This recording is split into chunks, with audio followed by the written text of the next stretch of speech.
I always hated Christmas. Not because of the overplayed carols, the artificial cheer, or the endless reruns of sappy holiday movies. No. My hatred ran deeper, rooted in something I could barely explain, something buried in the snowdrifts of my childhood in Winter Hollow, Vermont. 15 years. That's how long it had been since I last stepped foot in that house. I swore I'd never go back. But when my brother Richard called, his voice unusually earnest, I couldn't say no. "We need to have Christmas together, Dan," he said. "For Mom's sake. For Dad's." Dad. That single word hit me like a snowball to the chest. He was the reason I left Winter Hollow in the first place. Or rather, his absence was. One snowy Christmas Eve when I was 12, my father left the house and never came back. No explanation, no body, just an open door and a set of footprints in the snow leading into the woods. 15 years later, and I still didn't know why. "I'll think about it," I told Richard. "Don't think too long," he replied, his tone sharp. "We need you here." What he didn't say, what neither of us said, was that we both knew something was wrong. When I finally pulled into the driveway of the old Harris family home, it was almost dark. The sky hung low, heavy with snow clouds, and the air smelled of pine and frost. The house looked exactly as I remembered it, an old colonial with peeling white paint and shutters that clung stubbornly to the sides. A single string of Christmas lights flickered along the porch, their colors dim and uneven. The wreath on the door was the same one my mother used to hang every year, a circle of faded holly and pine cones tied with a fraying red ribbon. It looked like it had been pulled from the attic without so much as a dusting. I killed the engine and sat there for a moment, staring at the house. A wave of unease washed over me, as if the house itself were watching me, waiting for me to come inside. "Stop being stupid," I muttered to myself. I grabbed my bag, stepped out into the biting cold, and trudged up the steps. The door opened before I could knock. "Dan?" Richard's voice boomed as he pulled me into a bear hug. He smelled like whiskey and pine. "It's been too long." "Yeah," I said, patting his back awkwardly. "Too long." As I stepped inside, the smell of cinnamon and wood smoke hit me, along with a wave of nostalgia that made my chest tighten. The living room was just as I remembered. The same worn couch, the same crackling fireplace, the same ancient ceramic Santa perched on the mantel, but something felt off. I couldn't put my finger on it. "You look good," Richard said, his smile wide but his eyes tired. "So do you," I lied. He looked older than his 35 years, his face lined and his hair streaked with gray. "How's the city?" he asked. "Busy, loud, the opposite of this place." I gestured around the room. Richard chuckled, but it didn't reach his eyes. "Yeah, well, Winter Hollow hasn't changed much, except—" He trailed off, glancing toward the window where snow was beginning to fall. "Except what?" He shook his head. "Nothing. Forget it. Come on, Mom's in the kitchen. She's dying to see you." I followed him down the hall, but I couldn't shake the feeling that the house was colder than it should have been. Act 1, strange reunion. Dinner was awkward. Mom tried to keep the conversation light, asking about my job, my apartment, whether I was seeing anyone. I answered her questions mechanically, my mind drifting back to the last Christmas we spent together before Dad disappeared. The memories came in flashes. Dad lighting the fire, his deep laugh echoing through the house, the way he'd always sneak a second piece of pie when Mom wasn't looking. And then the door opening late that night, the snow swirling in, his silhouette vanishing into the dark. "Dan?" I blinked, realizing my mother was staring at me. "Sorry, what?" "I asked if you wanted more pie," she said, her voice soft, but tinged with concern. "No, I'm good," I said quickly. Richard leaned back in his chair, nursing a glass of whiskey. "You've been quiet tonight, little brother. Thinking about Dad?" "Richard," Mom scolded. "It's fine," I said, though my throat felt tight. "Yeah, I've been thinking about him." Richard drained his glass and set it down with a thud. "You're not the only one. I think about him every day." An uncomfortable silence fell over the table. I pushed back my chair. "I need some air." Outside, the snow was falling heavily, blanketing the yard in white. I stood on the porch, watching the flakes swirl under the yellow glow of the porch light. The woods loomed in the distance, a dark, jagged line against the gray sky. I thought about the footprints, the ones that led from the porch into those woods 15 years ago. I thought about the way the snow had covered them by morning, erasing all trace of my father's passing. A sudden noise pulled me from my thoughts. A sudden noise pulled me from my thoughts. A faint creaking like the groan of an old tree bending in the wind. It was coming from above me. I glanced up at the attic window. The curtains were drawn, but for a split second I thought I saw something move behind them, a shadow. I turned quickly, my heart pounding. The house was old, I told myself. Houses creak, curtains flutter, it's nothing. But as I stepped back inside, I couldn't shake the feeling that something, or someone, was watching me. I closed the door behind me and shook the snow off my coat. The warmth of the house should have been comforting, but instead, it felt stifling, like the air itself was pressing against my skin. Richard was in the living room pouring another drink. The amber liquid caught the flicker of the firelight, casting shifting shadows on the walls. "You okay?" he asked without looking at me. "Yeah," I lied. "Just needed some air." Richard smirked. "The air out here isn't like the city, huh? Feels different, heavy." That word, heavy, stuck with me. I nodded but didn't respond. "Why don't you head upstairs and get settled?" he said. "You're in your old room." "My old room?" I frowned. "I thought Mom turned it into a sewing room or something." "She did," Richard said, his smirk fading. "But she cleared it out for you. Said it'd feel more familiar." I didn't argue. The stairs creaked under my weight as I climbed to the second floor.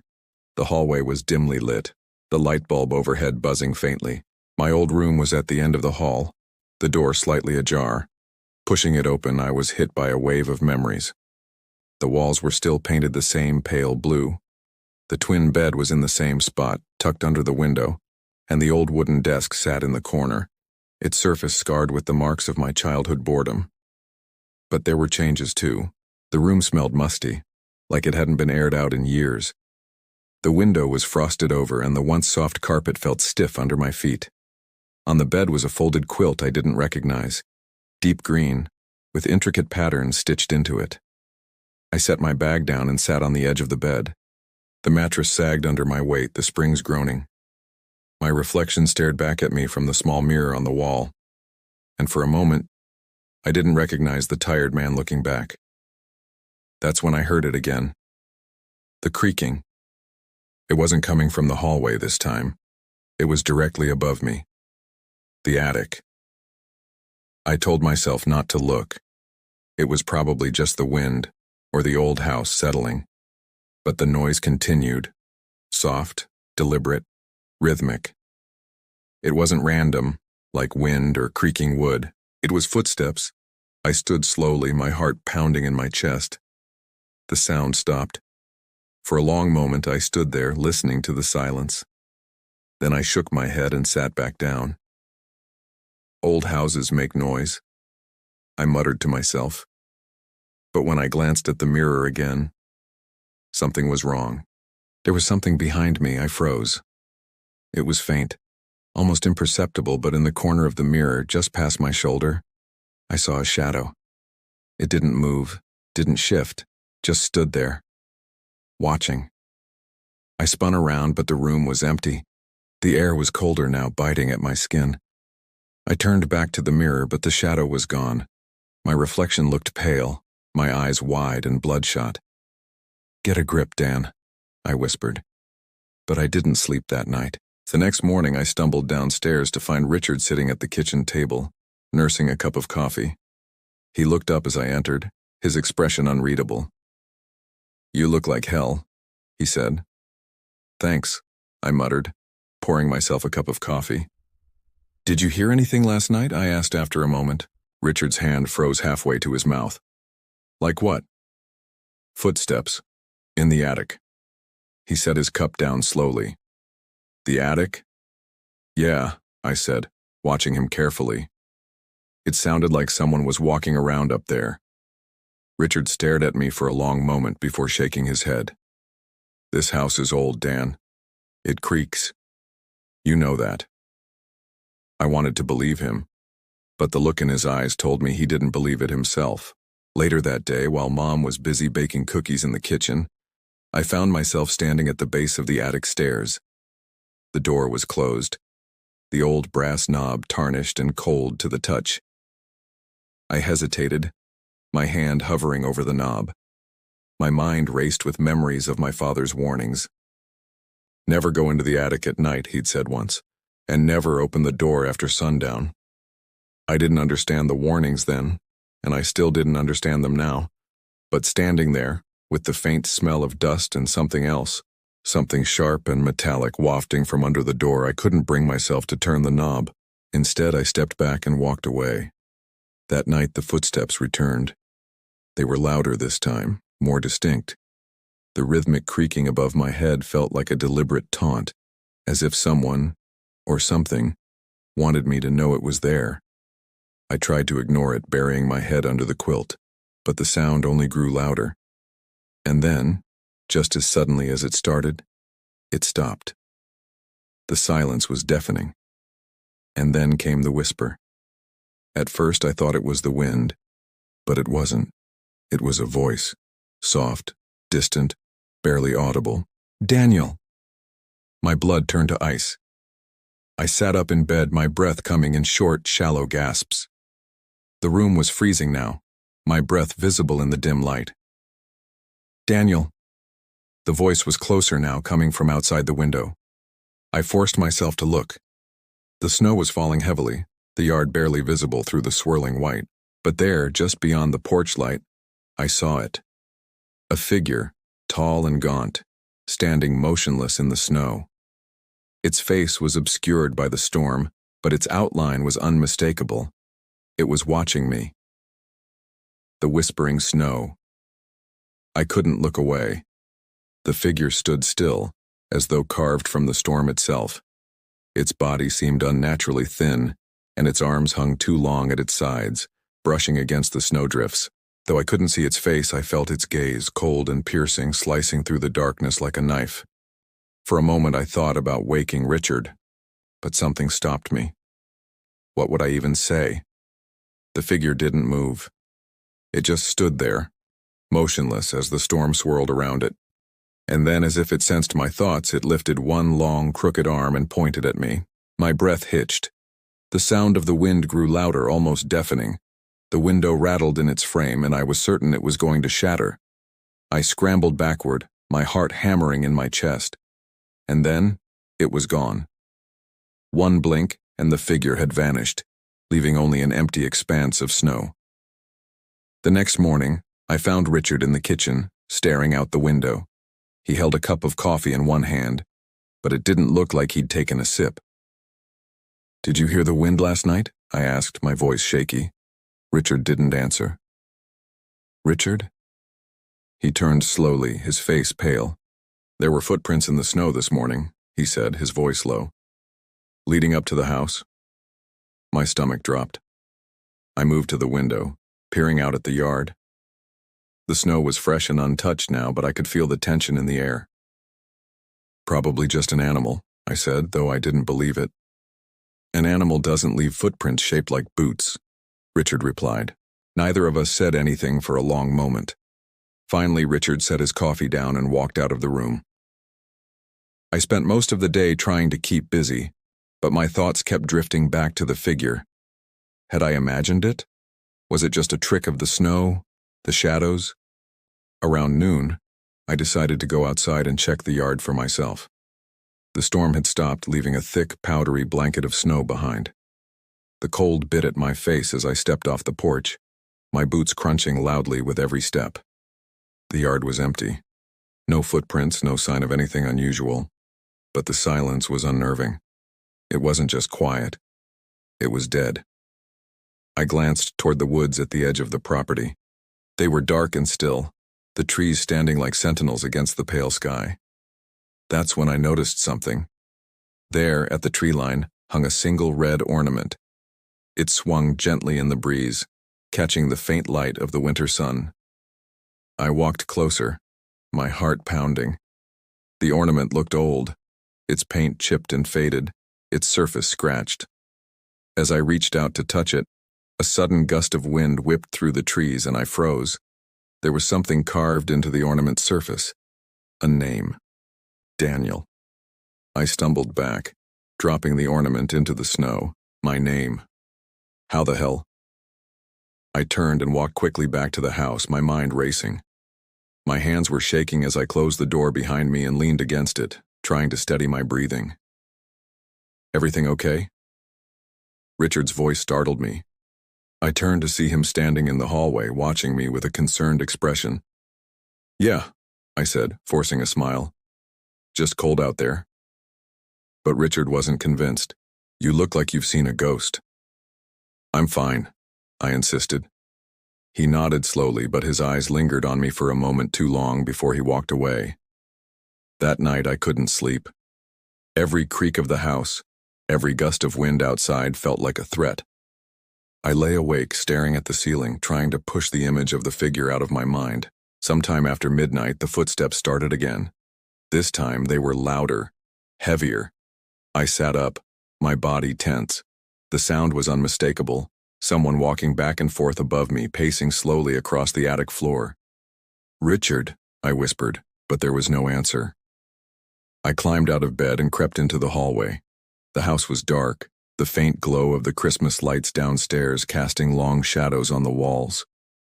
The attic door was at the end of the hall. It was slightly open now, a thin sliver of darkness visible beyond the frame. Hello? I called out softly. The footsteps stopped.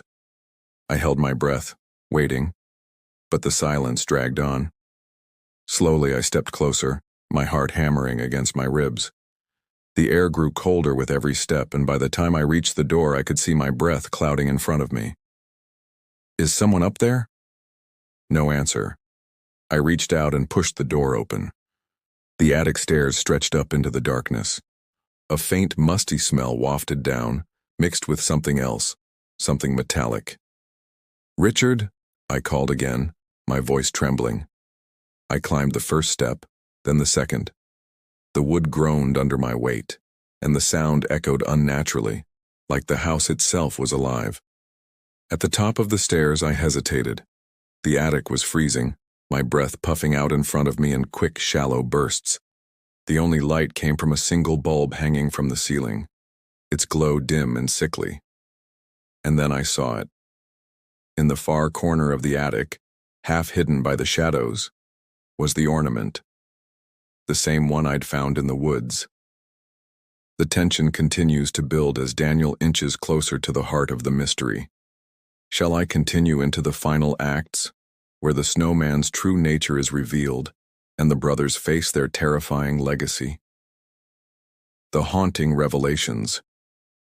My legs felt frozen in place. There was no way the ornament could be here. I had left it in the snow. My name was still carved into its chipped surface, the letters jagged and uneven as though etched with a trembling hand. I forced myself to take a step forward, my boots crunching against the thin layer of frost that coated the attic floor. As I reached out to grab the ornament, a cold draft swept through the room, extinguishing the feeble glow of the light bulb above me. The attic plunged into darkness. I froze, my breath catching in my throat. The silence pressed in, thick and suffocating, broken only by the faint sound of something shifting in the shadows. Richard? I whispered, though I knew he wasn't there. Then came the whisper. Daniel. It was the same voice I'd heard outside the window the night before, soft and raspy, like wind passing through brittle leaves. Who's there? I demanded, my voice trembling. The whisper grew louder, echoing around me. It didn't come from one direction. It came from everywhere, surrounding me, seeping into my ears like poison. Daniel, you left me. My chest tightened. Who are you? The shadows seemed to shift and writhe, and for a moment I thought I saw a figure emerging from the corner of the attic. It was tall and impossibly thin, its head tilted at an unnatural angle. I stumbled backward, my heel catching on the edge of the stairs. I grabbed the railing to steady myself, my pulse racing. The figure moved closer. I turned and bolted down the stairs, nearly tripping in my panic. The door slammed shut behind me as I reached the hallway, and I leaned against the wall, gasping for breath. The rest of the night passed in a blur of restless pacing and half-formed thoughts. By the time the first rays of sunlight crept through the frosted windows, I felt like I hadn't slept in days. Richard found me in the kitchen, nursing a cup of cold coffee. "You look worse than yesterday," he said, his brow furrowed. "You okay?" "I heard something in the attic," I said. "Saw something too." Richard's face went pale. "You went up there?" he asked, his voice barely above a whisper. "Yes," I snapped. "And I found the ornament, the same one I saw in the woods." Richard set his coffee down and rubbed a hand over his face. For a long moment, he didn't say anything. "Richard," I pressed, "what's going on? What aren't you telling me?" He let out a long sigh and looked me in the eye. "It's happening again." "What's happening again?" "The snowman," he said, his voice trembling. "He's come back." The story of the snowman. Over the next hour, Richard told me everything. Our father had always been secretive, but he carried a burden he never shared with us, not fully at least. He had tried to protect us from the truth, but every December he grew more distant, more paranoid. "It started when he was a kid," Richard said, staring at the floor. "He told me once about a man who came to town during a snowstorm, knocking on doors. He didn't look like a man, though. He was too tall, too thin. His face was pale, like frostbite, and his eyes—" Richard trailed off, his hands trembling. "What about his eyes?" I prompted. "They weren't human," he said finally. "They were like black coals, burning with something evil." According to Richard, the snowman would come every winter during the 12 days of Christmas. He would leave signs, a single footprint in the snow, a shadow passing by a window. At first it seemed harmless, almost playful, but it always ended the same way. A family member would disappear, Richard said. Our dad always said the snowman needed a sacrifice. I stared at him, trying to process what he was saying. "So, what? Dad was taken? That's why he disappeared?" Richard shook his head. "No. Dad went into the woods willingly. He thought if he offered himself, it would break the curse." "Did it?" Richard's eyes met mine, and the answer was clear.